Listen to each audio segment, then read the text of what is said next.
believe it or not, this realization at first depressed me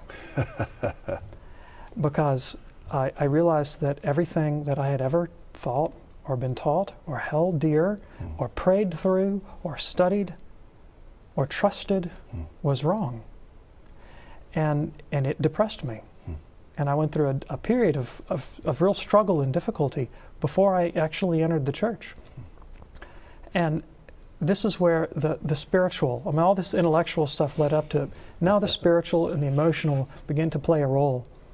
And the Lord slowly showed me how it wasn't just satisfying my intellect, but if I would enter the church, there were deficits in my person, my spiritual life, my moral life, that could not have been healed in Protestantism, that would be healed in the Catholic Church. And I'll give you an example.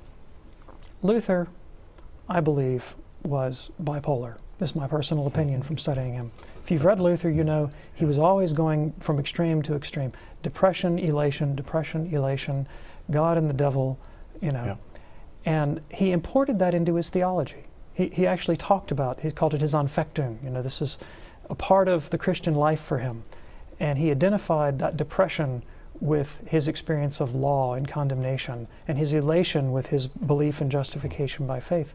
And he taught that this should be a part of the life of every Christian, that you should move from despair to elation. All right. And I have found that this is in fact the way Protestants operate. Because of their peculiar doctrine of salvation, they think, if I only have faith, I know I'll be saved. And then they're elated. But then comes the inevitable question, how do I know if I have real faith?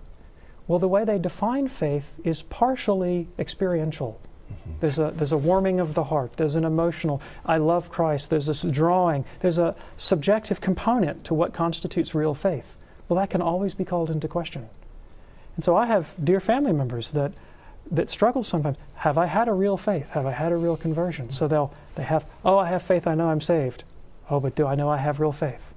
So they're not worried about works, but they still have this doubt and this question. But then the works do play in, because the Protestant faith teaches if you're really saved, well, your life will show it. But then they also tell you all of your works are hateful to God. No work that you can do merits anything.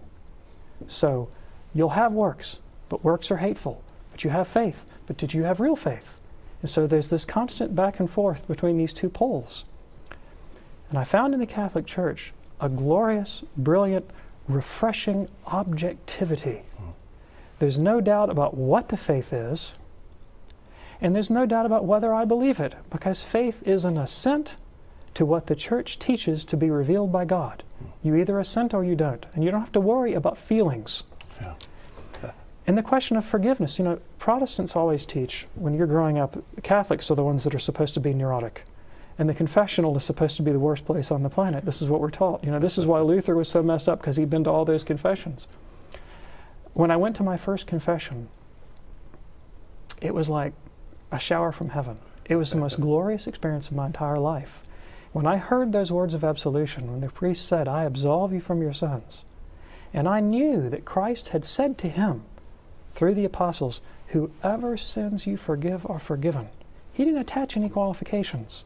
He didn't say, you know, only if you have this emotional experience, only whoever sins you forgive are forgiven.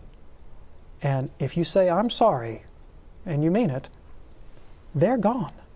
And when believing that, because I believe the words of Christ, that first confession, I felt, this is the most wonderful institution that I have ever seen in my entire life. So far from creating any kind of neuroticism, it relieved so much internal tension, so much anxiety that I had always grown up with. And it was liberating. That objective